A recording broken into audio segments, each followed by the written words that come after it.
Okay, so let's have a little lesson from this piece. You might have this in another book, so just follow the lesson for free or just pick up some new tips on learning new pieces and things like that and playing Baroque music. But if you feel like it, this is part of my Easy Classical Guitar Volume 2, and so that's a new book I have out, so you can check that out. There's a link for it underneath the video. So the main thing we'll do is just a walkthrough of this piece. It's a very straightforward work, pretty short overall. We've put in some repeats here so that it gives you the opportunity to do some ornamentation if you like. So I'll go through first without the ornamentation, and that's always the best way to practice. The first thing you might want to do when you're practicing is just play the melody.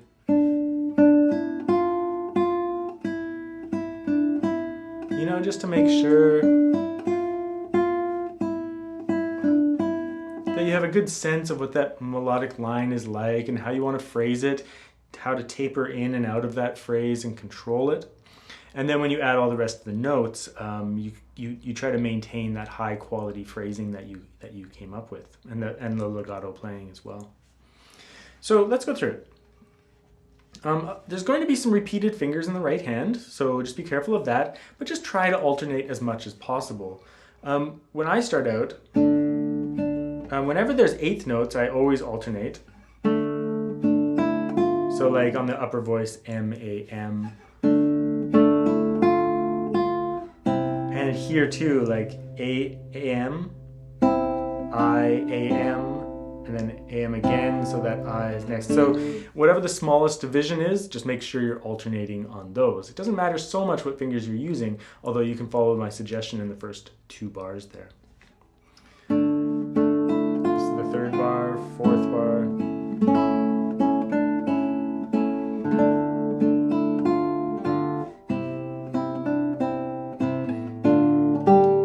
I use my fingers just for those notes, just because I've been keeping the thumb on the lower voice the whole time. And just make sure that your cadence, that it's a little bit soft and tapered off when you resolve from the 5 chord to the 1 chord there, or that strong sound to the nice relaxing resolution. With the ornaments, if you wish to add ornaments, you can add them anywhere. It's totally up to you. You can add, any type of ornamentation anywhere you wish. But if you're new to this idea of ornamentation, you can just follow some simple things that I'm suggesting, which are just trills. Both upper auxiliary and lower auxiliary trills, which I'll talk about. So I'm doing a F, G, F. So hammer on, pull off, trill there.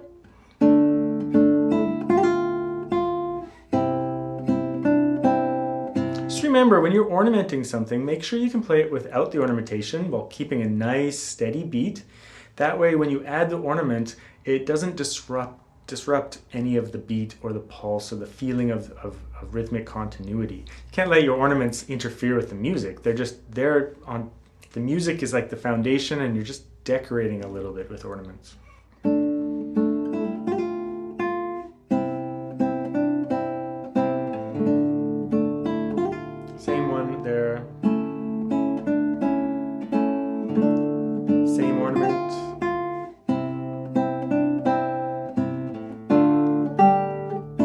Because we're playing a D here, which is the upper auxiliary to C sharp, we'll do a D, C sharp, D, C sharp, D, C sharp, D, C sharp. You always want to end up with the primary written note, so the C sharp. That way the C sharp resolves to D. And if that just happens to work out sometimes that the upper auxiliary is right before it, you can hold it, treat it like a suspension. That's a type of non-chord tone. And then you're into your primary note. Second half, without the ornaments. Just make sure you use 1, 3, that way 4 is available for that upper note.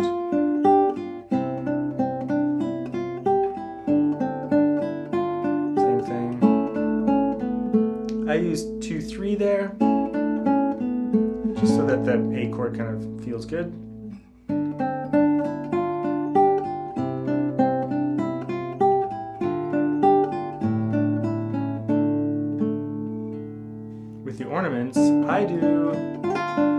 do like a quick little trill there. You don't have to. It kind of is, it's a little disruptive, but same thing. So F to G to F. Just very light, reflex oriented. Don't let it interfere with the rhythm. Because it's so fast in that case, because we're playing eighth notes, just make sure it's really light and reflexive, and practice it with metronome to make sure it's rhythmically solid. I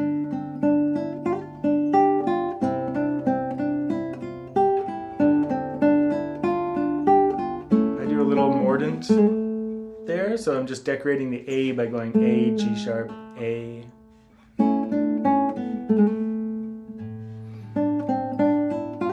Same one. There's not much room for an ornament at the end. You could add a little trill in that C sharp, but I don't.